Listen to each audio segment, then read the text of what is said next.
In my Sonic Riders video, I mentioned that I used to be pretty terrible at video games as a child. To an extent, this probably isn't all that surprising, since most children start out terrible at video games. Since I grew up while YouTube was starting out and growing, this also meant that I didn't have endless videos at my disposal teaching me how to play the games I owned. If I wanted to know how to get better at a game, I had to read the manual, ask my parents to buy one of those physical game guides, find some nebulously helpful text walkthrough online, or just experiment. I never bought or even knew about physical game guides, and I didn't have a computer of my own until late elementary school, so for much of my early life I leaned towards experimentation. This led to a much simpler mindset when playing video games. Sitting in front of the CRT television, I was very amused just by watching the colorful characters move at the press of a controller's buttons. Games weren't this thing to be beaten. They were just a sandbox to play around in until the game decided it was done. Robotnik was there at the end of Green Hill Zone Act 3 to bring my session to a close. His wrecking ball was impossible to avoid, and so, of course, this was where the game was supposed to end. The only times where this rule didn't hold true were when I played various humongous entertainment games on my grandmother's laptop. But of course, those were computer games. Computer games were much different than video games. Computer games have a short point-and-click story that you can complete in an hour and a half, and video games are challenging sandboxes that end when you run out of lives. But one day, that perception started to change.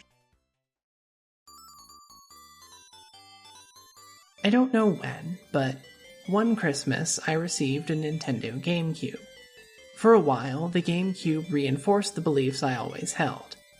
The games we owned were party games like Nickelodeon Party Blast and Monsters, Inc. Scream Arena. You didn't beat those games, you simply played them with the person who was, at the time, your stepbrother. The other games I played were ones we rented. We were a Blockbuster family. There is no Easter Bunny, there is no Tooth Fairy, and there is no level after Emerald Coast in Sonic Adventure. Eventually, though, one game changed that belief.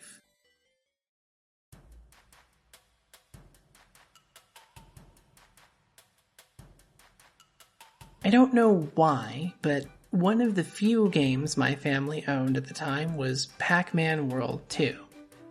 Perhaps my dad bought it recognizing Pac-Man as a safe choice for kids since he played the arcade game as a kid. Or perhaps he simply thought we'd appreciate another colorful character on our screens.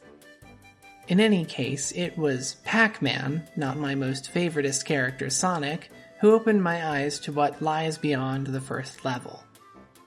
Pac-Man World 2 starts you in Pac-Village, a sandbox level that allows you to experiment and learn the controls.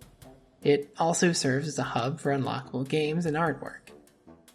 Unlike other games, though, there wasn't a big boss to take all your lives at the end of the experience. Eggman doesn't show up and slam you with an unavoidable wrecking ball. Gun doesn't send the Bigfoot after you to mow you down in a hail of bullets. You can just leave from the front gate.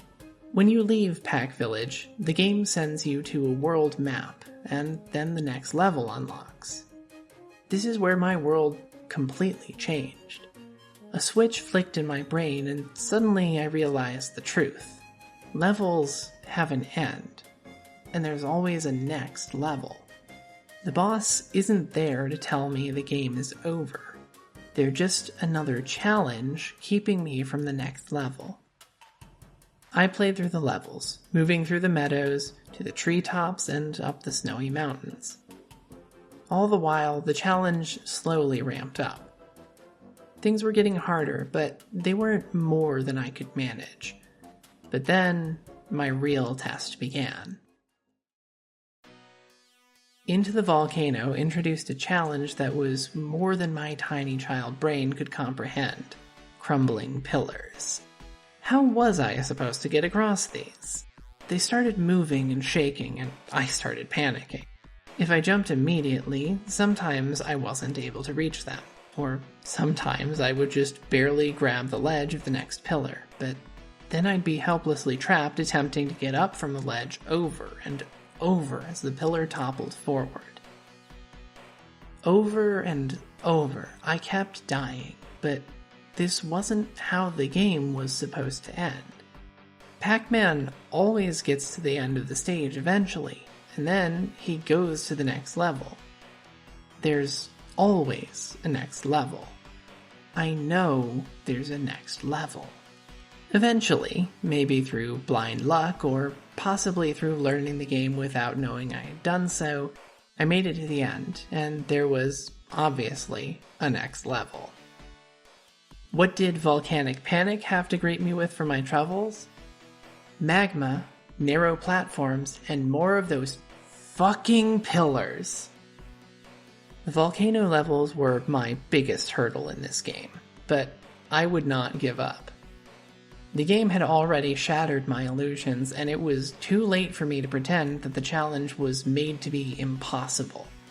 The young boy I thought I was turned to magma, melting under the heat and pressure of this volcano, and when I finally escaped the surrounding waters, I cooled and crystallized into an igneous woman.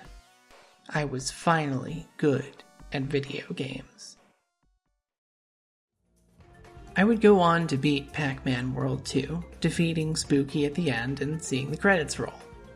I then would have to beat the game a second time because my younger brother was not very smart and erased all the data on my memory card. And in beating Pac-Man World 2, I was able to learn how to beat other games. I would eventually beat the Sonic Adventure games, the classic Sonic games, Luigi's Mansion, Mario Sunshine, and so many others. Video games changed from a novelty to an event, something I could learn and get better at, something I could see through to the end.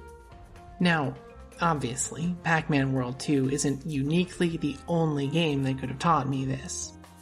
If anything, what my little story has uncovered is the teaching power of the world map in games. Were I to have grown up with a Super Nintendo, then perhaps it would have been Super Mario World that taught me this lesson.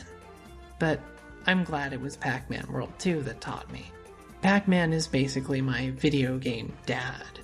The game is like comfort food for me. Going back to trek through the gorgeous worlds is like coming back to my hometown and seeing everything exactly where I remember it. Sometimes I get some of the game's themes stuck in my head. Even now, I can swear that there's lyrics to the main motif, even though all the songs are instrumental.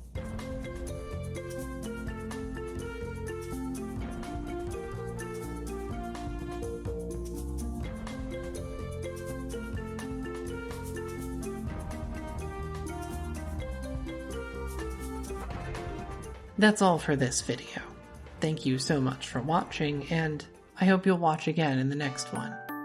And if they ever do make a Pac-Man movie, they better use Ghosts Are Everywhere by the Presidents of the United States of America somewhere in the soundtrack.